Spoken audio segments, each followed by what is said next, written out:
السلام عليكم ورحمة الله وبركاته.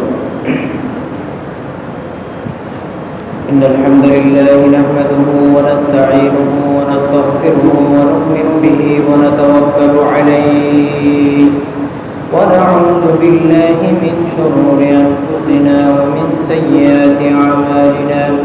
من يهد الله فلا مضل له ومن يضلل فلا هادي له. ونشهد أن لا إله إلا الله وحده لا شريك له. ونشهد أن سيدنا ونبينا وحبيبنا ومولانا محمد عبد الله ورسوله الذي أرسله الله تعالى بالحق بشيرا ونذيرا وداعيا إلى الله بإذنه وسراجا منيرا. أما بعد فقد قال الله تعالى في كلامه المجيد والفرقانه الحميد. أعوذ بالله من الشيطان الرجيم. بسم الله الرحمن الرحيم. إن الله وملائكته يصلون على النبي يا أيها الذين آمنوا صلوا عليه وسلموا تسليما. اللهم صل على سيدنا مولانا محمد وعلى آل سيدنا مولانا।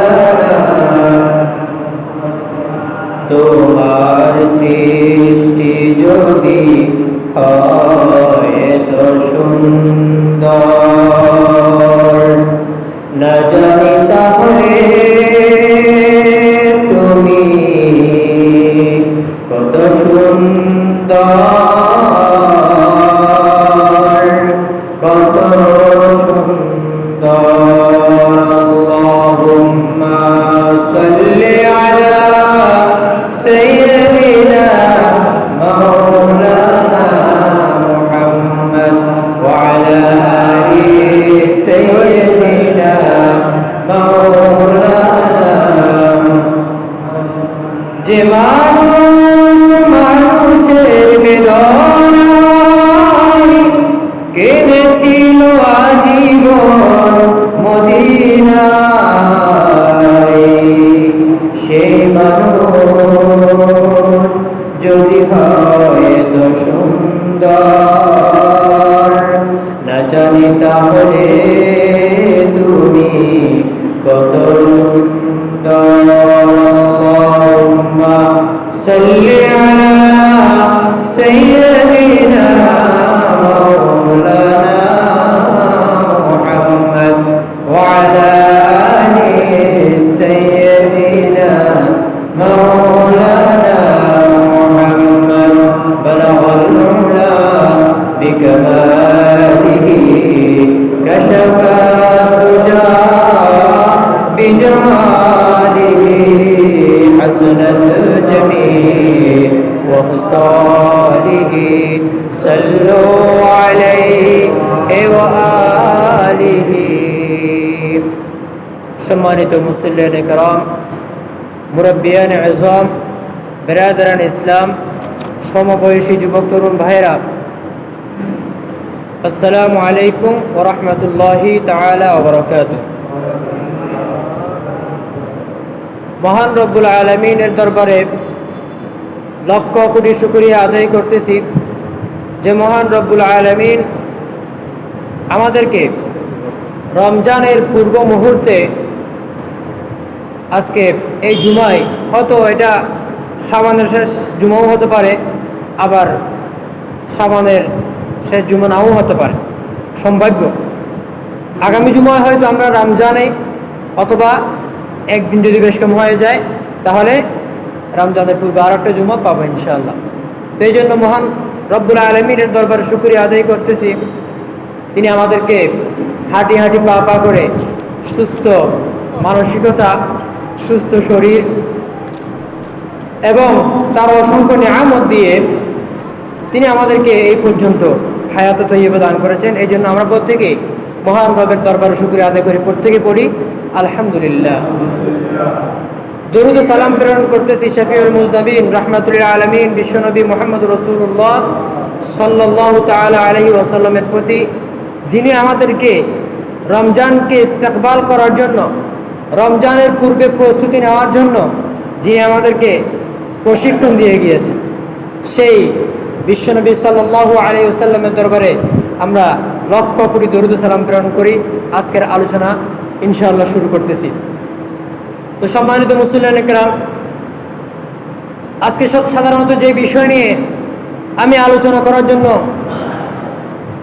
সিদ্ধান্ত নিয়েছি বা আলোচনা করার জন্য মনে মনে নির্ধারণ করেছি, সেটা হচ্ছে রমজানের পূর্ব মুহূর্তে রমজানের প্রস্তুতি, রমজানকে গ্রহণ করার জন্য, রমজানকে ইস্তেকবাল করার জন্য আমাদের আগাম প্রস্তুতির প্রয়োজন আছে না নাই? আগাম প্রস্তুতির প্রয়োজন অবশ্যই আছে। কারণ আমরা বাড়ি ঘরে, সমাজে, রাষ্ট্রে যখনই কোনো কাজ করি, ওই কাজটাকে যথাযথভাবে সফলতা দেওয়ার জন্য, যথাযথভাবে কাজটাকে আমরা আঞ্জাম দেওয়ার জন্য পূর্ব থেকে আমরা কিছু কি করি?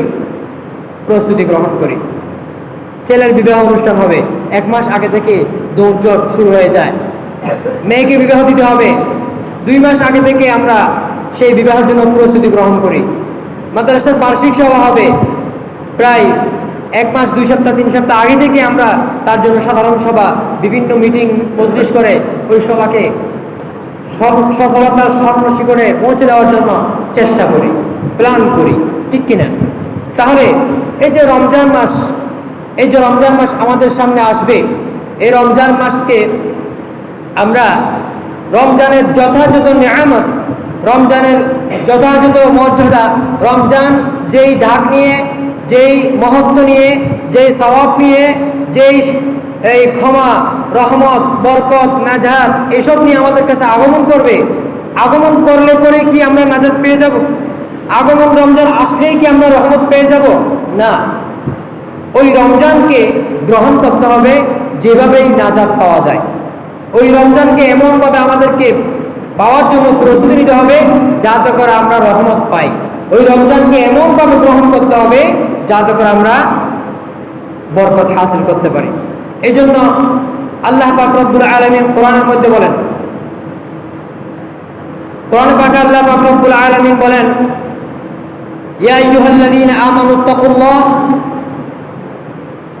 হে ইমানদারগণ তোমরা আল্লাহরে ভয় করো।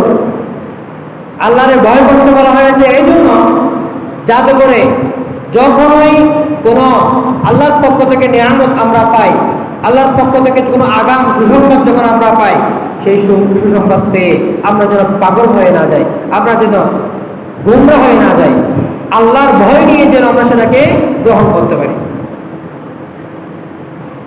এই জন্য এই রমজানকে আমাদেরকে ইস্তেকবাল করতে হবে, কেননা আমাদের প্রিয় নবী বিশ্বনবী মুহাম্মদ রাসূলুল্লাহ সাল্লাল্লাহু আলাইহি ওয়াসাল্লাম তিনিও রমজানকে এইভাবে কি করেছেন? ইস্তেকবাল করেছেন। রমজানকে তিনি গ্রহণ করার জন্য আগাম প্রস্তুতি নিয়েছেন। আমাদেরকেও সেই আগাম প্রস্তুতি নিতে হবে। তো রাসূল সাল্লাল্লাহু আলাইহি ওয়াসাল্লাম কিভাবে এই রমজানকে গ্রহণ করেছেন, কিভাবে তিনি প্রস্তুতি নিয়েছেন, আমরা তার জবান থেকে, সাহাবায়ে কিরামের কাছ থেকে আমরা সেটা জানতে পারি। আন ওসামা বিন যায়েদ, একজন প্রসিদ্ধ সাহাবী ওসামা বিন যায়েদ, তিনি বর্ণনা করেছেন তিনি বলেন, আমি একদিন বিশ্বনবী সাল্লাল্লাহু আলাইহি ওয়াসাল্লামকে প্রশ্ন করলাম, ইয়া রাসূলুল্লাহ, ইয়া হাবিবাল্লাহ, লাম আরাকা তাসুমু শাহরান মিনাশ শুহুরি মা তাসুমু ফি শাবান। আমি আপনাকে প্রতি মাসে যেভাবে আপনি রোজা রাখেন এটা আমি আপনাকে দেখি, কিন্তু শাবান মাস আসলে আপনি এত বেশি রোজা রাখেন যে রমজান ছাড়া অন্য কোনো মাসে এত বেশি রোজা রাখতে আপনাকে তো আমি দেখি না। এর কারণ কি? ফাকাল রাসূলুল্লাহ সাল্লাল্লাহু আলাইহি ওয়াসাল্লাম, তখন আল্লাহর নবী বিশ্ব নবী মুহাম্মদ রাসূলুল্লাহ সাল্লাল্লাহু তাআলা আলাইহি ওয়াসাল্লাম বললেন, ও আমার সাহাবী শুনো, যাকা শাহরুন ইয়াগফুলুন নাসু বাইনা রাজাব ওয়া রমাদান। আমি শাবান মাসে এই জন্য রোজা রাখি কারণ শাবান হচ্ছে এমন একটা মাস যে মাসটা রজব এবং রমজানের মধ্যবর্তী মাস। রজব এবং রমজানের মধ্যবর্তী হওয়ার কারণে মানুষ এই মাসে ইবাদত বندگی কম করে, মানুষ এই মাসের গুরুত্ব সম্পর্কে ভুলে যায়। তার জন্য আমি আমার উম্মতকে শিক্ষা দেওয়ার জন্য এই মাসের গুরুত্ব বোঝানোর জন্য বেশি বেশি আমি রোজা রাখি।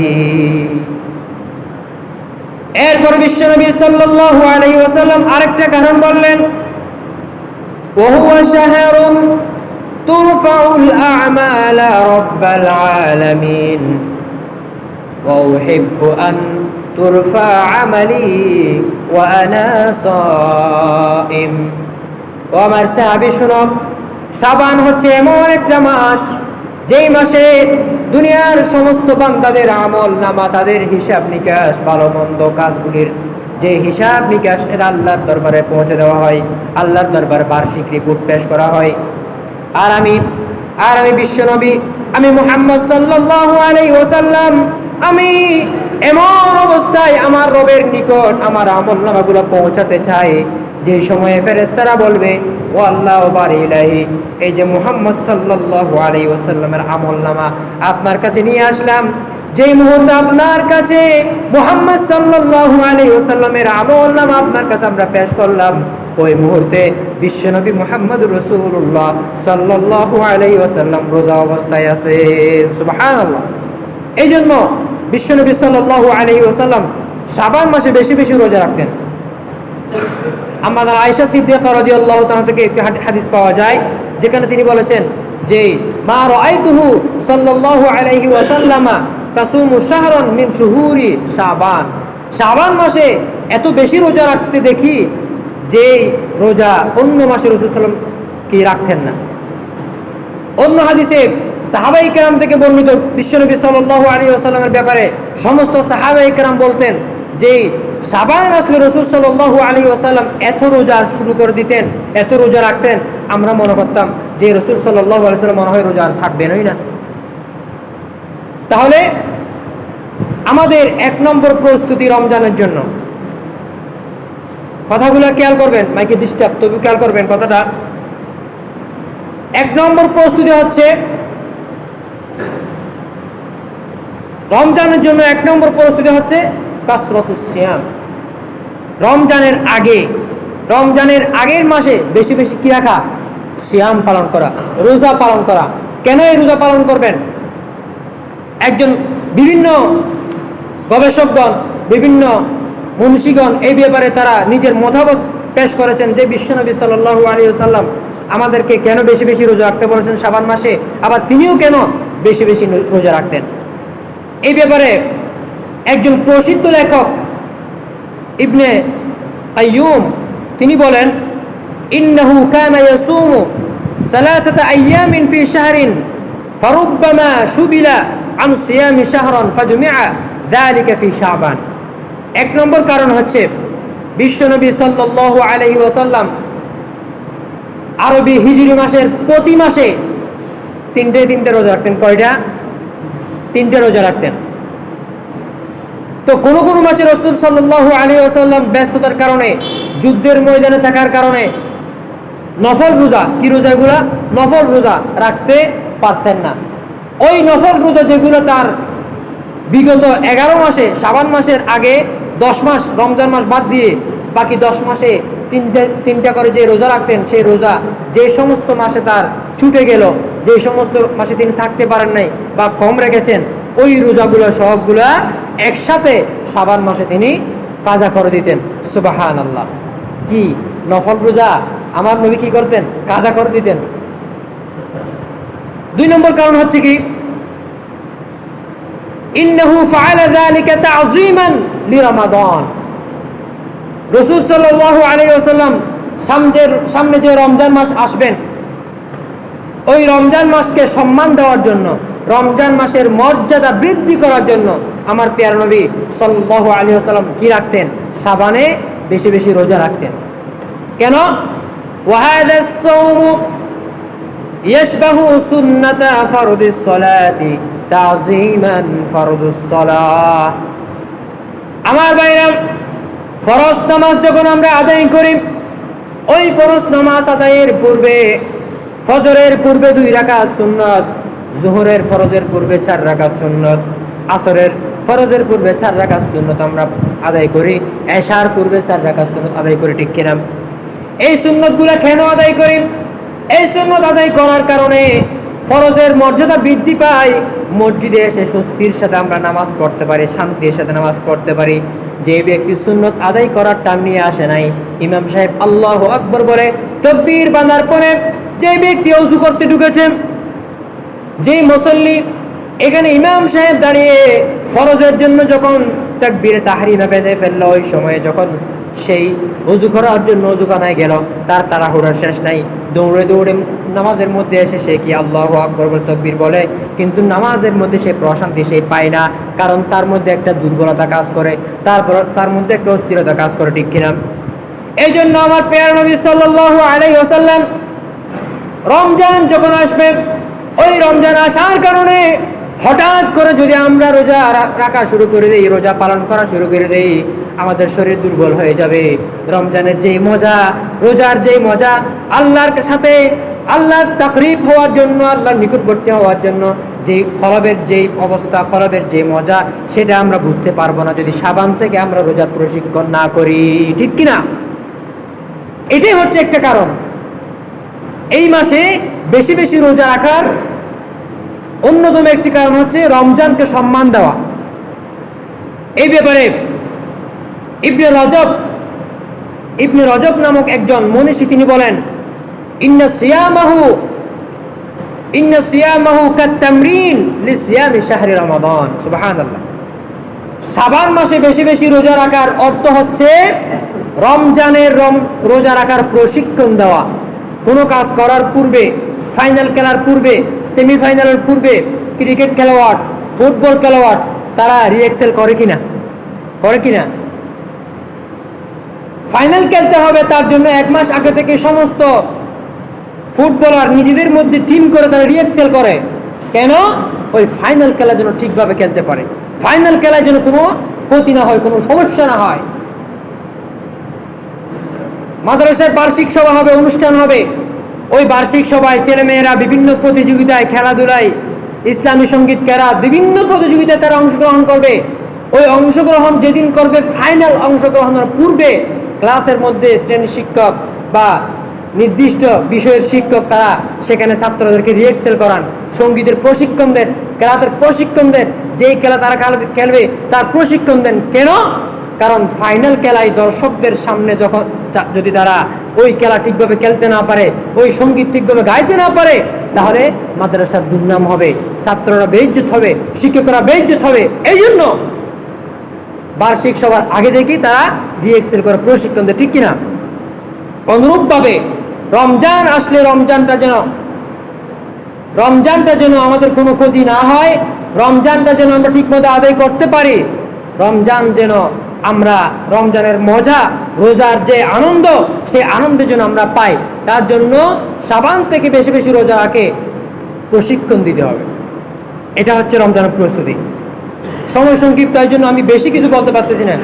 এরপর আসুন 2 নম্বর প্রস্তুতি কি? 2 নম্বর প্রস্তুতি হচ্ছে তাজদীদুত তওবা। আমাদেরকে নতুন করে তওবা করতে হবে রোজার আগে। রমজান মাস আসার আগে, রমজান হচ্ছে রহমতের মাস, রমজান হচ্ছে বরকতের মাস, রমজান হচ্ছে মাগফিরাতের মাস, নাজাতের মাস। ওই মাস আসার আগে আগে আমাদেরকে তওবা করে নিতে হবে। যদি আমরা গুনার বোঝা নিয়ে রমজানের মতো একটি পবিত্র মাসে প্রবেশ করি, তাহলে সেই গুনার কারণে হয়তো রমজান আমাদেরকে আশীর্বাদ করবে না, রহম করবে না, ঠিক কিনা? আমার ভাইরা বন্ধুরা, বিশ্বনবী সাল্লাল্লাহু আলাইহি ওয়াসাল্লামের একটি হাদিস আমরা জানব, তওবা করার প্রয়োজন কেন, আমাদের তওবা কেন করতে হবে। হযরত আবী হুরায়রা রাদিয়াল্লাহু তাআলা আনহু থেকে বর্ণিত, তিনি বলেন, ইযা কানা হিলালু শাবানা যুফিরা ইলা মালাকিল মাউত সহিবাতান ইয়াবখুসু মিন ইয়াকবিদু মিন ফিহা ইলা শাবানিন মিন কাবিল। যখন শাবানের নতুন চাঁদ উদিত হয়ে যায়, শাবান মাসের নতুন চাঁদ যখন উদিত হয়ে যায়, আমার ভাইরা বন্ধুরা, হাদিসটা ভালো করে খেয়াল করবেন। আল্লাহ পাক রব্বুল আলামিন হযরত মালাকুল মউতের কাছে একটা লিস্ট দিয়ে দেয়, বিশাল একটা তালিকা দিয়ে দেয়। কাদের সেই তালিকা? ইয়াকবিদু মিন ফিহা ইলা শাবান মিন কাবিল। আগামী শাবান মাস আসার পূর্বে, আগামী বছর শাবান মাস আসার পূর্বে যাদের জান কবজ হয়ে যাবে, যারা দুনিয়ার মধ্যে আর থাকবে না, তাদের লিস্টি, তাদের নাম আল্লাহ পাক রব্বুল আলামিন একটা লিস্টি করে খাতায় লিখে মালাকুল মউতের হাতে দিয়ে দেয়। আমাদের আগামী শাবান মাস আসার পূর্বে আমরা কারা কারা এখান থেকে মরে যাব, এখান থেকে চলে যাব দুনিয়া থেকে, তাদের লিস্ট অলরেডি কার হাতে গেছে? মালাকুল মউত, আজরাইল হাতে চলে গেছে। বিশ্বনবী সাল্লাল্লাহু আলাইহি ওয়াসাল্লাম বলেন, এই মানুষগুলার কোনো হুঁশ নাই, তাদের হুঁশ হারিয়ে গেছে। তারা তারা মালাকুল মউতের হাতে তাদের জান কবজের জন্য লিস্টি চলে গিয়েছে। বিশ্বনবী বলেন, ফাইন্নার রাজুলা লা ইয়াগরিসুল গারাসা। অথচ মানুষগুলা এখনো জমিনের মধ্যে চাষাবাদের মধ্যে ব্যস্ত আছে, ফল ফলাতে ব্যস্ত আছে, গাছ লাগানোর মধ্যে ব্যস্ত আছে, ঠিক কিনা? আবার কিছু মানুষ ওই উগনাল গুনায়া, আবার কিছু মানুষ বিরাট বিরাট দালান কোঠা করতে, শিল্প প্রতিষ্ঠান গড়ে তোলার জন্য তারা ব্যস্ত হয়ে আছে। ওয়ায়ুনকিহু ওয়ায়ুলাদু। আবার কিছু মানুষ বিবাহ বন্ধন নিয়ে ব্যস্ত আছে, বিবাহ করতে ব্যস্ত আছে। আবার কিছু মানুষ সন্তানদের নিয়ে ব্যস্ত আছে, সন্তান হয়ে গিয়েছে, তাদের নিয়ে ব্যস্ত আছে। ওয়ায়ুজলামু ওয়ায়ুফখারু। আবার কিছু মানুষ আরেকজন গরিবের উপর জুলুম করতে আছে। আবার কিছু মানুষ দুনিয়ার মধ্যে অহংকার করে নিজের গর্ব করতেছে, অহংকার করে চলতেছে। কিন্তু ওয়ামা লাহু ফিস সামাই ইসমুহু। আকাশের মধ্যে তার নাম নেই। দুনিয়ার জমিনে মানুষটা এখনো চাষাবাদ নিয়ে ব্যস্ত, দুনিয়ার জমিনে মানুষটা এখনো দালান কোঠা নিয়ে ব্যস্ত, দুনিয়ার জমিনে মানুষটা এখনো বিবাহ বন্ধন নিয়ে ব্যস্ত, দুনিয়ার জমিনে মানুষটা সন্তান নিয়ে ব্যস্ত। কিন্তু তার নাম আকাশে নাই, তার নাম কোথায় চলে গিয়েছে?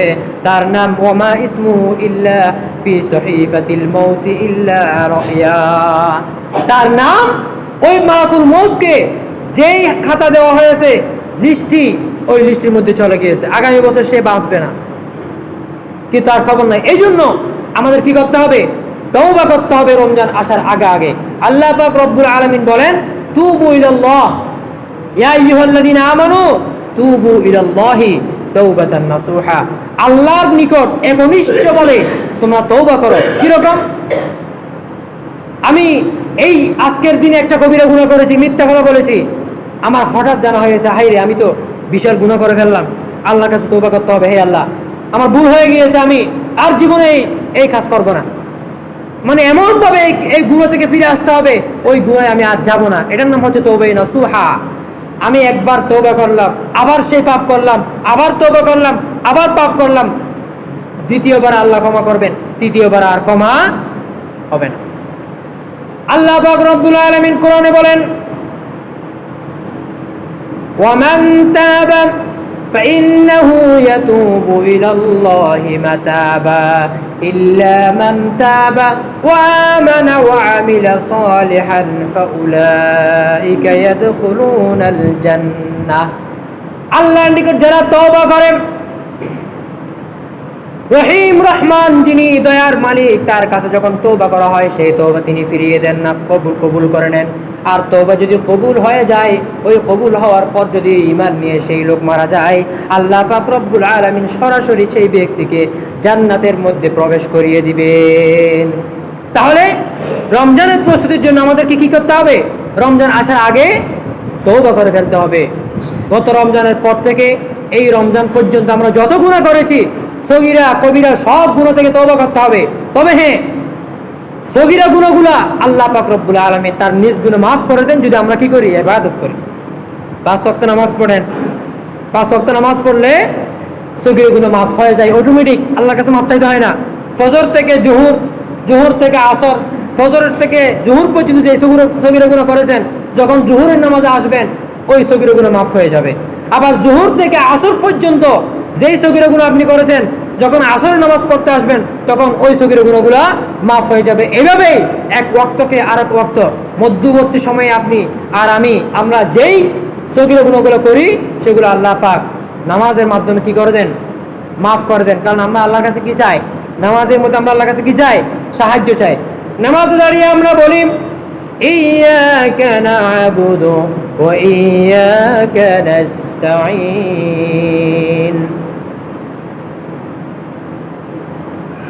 মাইকের কি হয়েছে? মাইক তো নাই না, এই জন্য তো গলা ডিস্টার্ব করতেছে।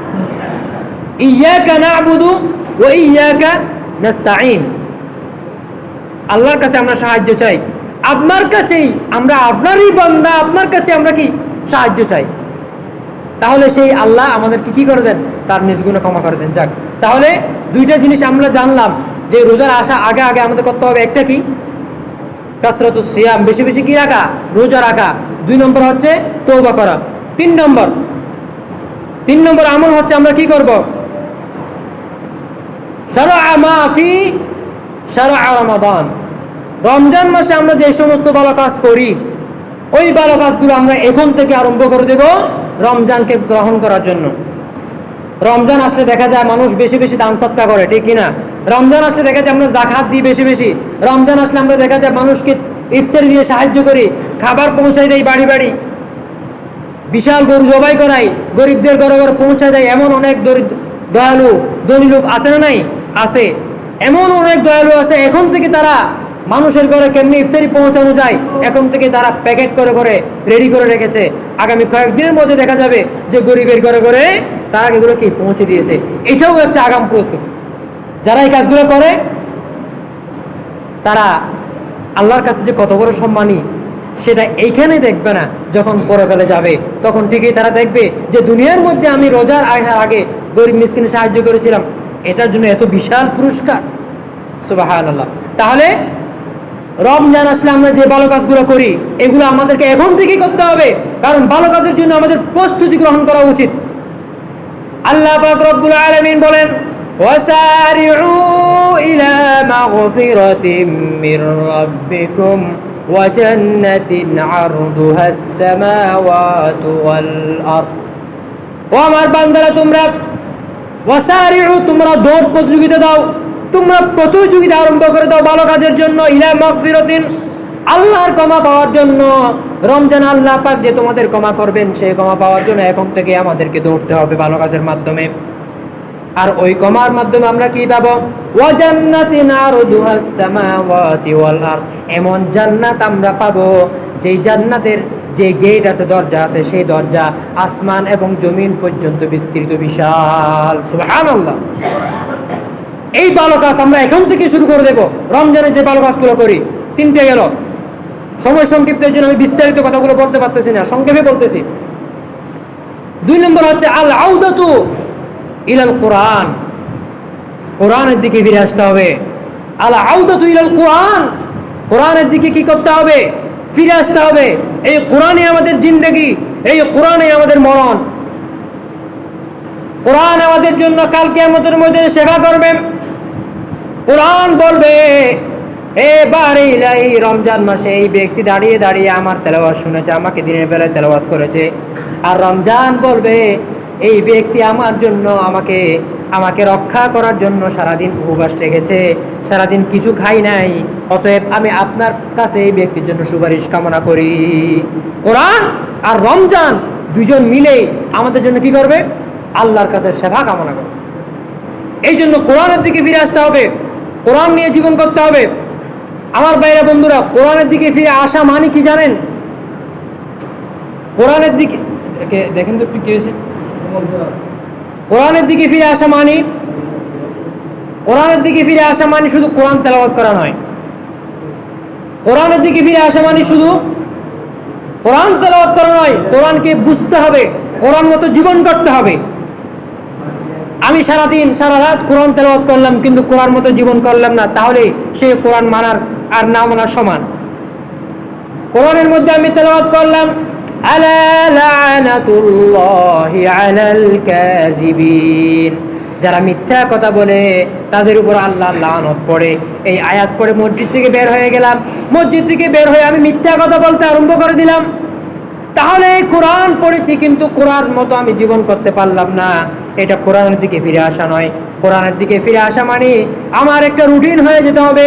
আজকের এই দিন আমি সূরাতুল বাকারা প্রথম 5টি আয়াত, বা সূরাতুল ইমরান প্রথম 5টি আয়াত, বা সূরা ইয়াসিনের প্রথম 3টি আয়াত, অথবা সূরা রহমানের একটা পৃষ্ঠা আমি কোরআনের অর্থ সহ, বাংলা অর্থ সহ বই থেকে দেখে দেখে অর্থ সহ আমি তেলাওয়াত করব। আর সেখানে আল্লাহ কি বলেছেন আমি দেখব, কি বলেছেন বুঝে পড়তে হবে। বিশ্বনবী সাল্লাল্লাহু আলাইহি ওয়াসাল্লাম একদিন সারা রাত ধরে একটি আয়াত শুধু পড়তেছেন, একটি আয়াত। ওই একটি আয়াত পড়ে রুকুতে যান, সিজদা করেন, আবার দাঁড়ান, সূরা ফাতিহা পড়ে, আবার সেই আয়াত পড়ে, সারা রাত এই আয়াত পড়েছেন। কেন তিনি এই আয়াত পড়লেন এবং কোন আয়াত পড়লেন? ওই আয়াতটা হলো ইন তুআযিবুহুম ফাইন্নাহুম ইবাদুক ওয়া ইন তাগফির লাহুম ফাইন্নাকা আনতাল আজিজুল হাকীম। ও আল্লাহ, তুমি যদি তোমার বান্দাদেরকে শাস্তি দাও তাহলে জেনে রাখো তারা তো তোমার বান্দা, আর যদি তুমি তাদেরকে ক্ষমা করে দাও তাহলে তুমি মহান, তুমি মহাপরাক্রমশালী আল্লাহ। কার জন্য? এই অর্থ বুঝে উম্মতের জন্য তিনি কেঁদেছেন, সারা রাত উম্মতের জন্য আল্লাহর কাছে ক্ষমা চেয়েছেন। সেই দয়ার নবী, বিশ্ব নবী, আজকে আমরা ওই নবীকে অপমান করি, ওই নবীর বিরুদ্ধে কথা বলে মুসলমানের রক্তে রঞ্জিত হয় রাজপথ। তাহলে এই রাজপথ যদি আমাদের রক্তে রঞ্জিত হয় এবং সেটা যদি ইসলামের জন্য হয়, আল্লাহ পাক রব্বুল আলামিন বলেন কোনো হিসাব হবে না কিয়ামতের ময়দানে। যারা আমার জন্য, আমার কোরআনের জন্য আমার জমিনে রক্ত দিয়েছে, ওই মানুষগুলা শহীদ হয়েছে, তাদের ব্যাপারে কোনো প্রশ্ন নাই, তারা জীবিত, তারা সরাসরি আল্লাহর জান্নাতে প্রবেশ করবেন। সুবহানাল্লাহ। আজকে এই কোরআনের বিরুদ্ধে সারা বিশ্বের সমস্ত মুঘলরা এক হয়ে গিয়েছে। আপনারা জানেন ভারতের মধ্যে একজন শিয়া, তার নাম কি? ওয়াসিম রিজভী, নাম শুনেছেন? এই ওয়াসিম রিজভী কুলঙ্গার, এই বেয়াদব কোরআনের 26টি আয়াতকে মুছে দেওয়ার জন্য, নাকচ করার জন্য কোর্টের মধ্যে আপিল করেছে। আল্লাহ পাক রব্বুল আলামিন দূরে নয়, সে আল্লাহ ওই ওয়াসিম রিজভীকে জনগণের সামনে উলঙ্গ করে গণধুলাই দিয়ে সেই ওয়াসিম রিজভীকে আজকে ভারতের কারাগারে বন্দী করা হয়েছে, ঠিক কিনা? সে আছে না নাই? আছে না নাই? ওই কোরআনের সাথে যারা বেয়াদবি করবে তাদের শাস্তি এরকমই হবে। এমন উলঙ্গ করেছে, তার লজ্জাস্থান সমস্ত দুনিয়া দেখেছে, সমস্ত দুনিয়া তার লজ্জাস্থান দেখেছে। এর সে বেইজ্জত আর কি হতে পারে? কেন হয়েছে এটা? কেন হয়েছে? কোরআন, এই কোরআন কার? বলেন, কোরআন কার? আল্লাহ। এই কোরআন রক্ষা করার দায়িত্বকে আল্লাহ নিয়েছেন। আল্লাহ পাক বলেন ইন্না নাহনু নাযালনাল কুরআন ওয়া ইন্না লাহু লাহাফিজুন। এই কোরআন আমি অবতীর্ণ করেছি, আমি এর রক্ষণাবেক্ষণ করার দায়িত্ব আমার, তিনি রক্ষণাবেক্ষণ করবেন। যাই হোক, আমাদেরকে সেই কোরআনের দিকে ফিরে আসতে হবে, এই কোরআন অনুযায়ী জীবনযাপন করতে হবে।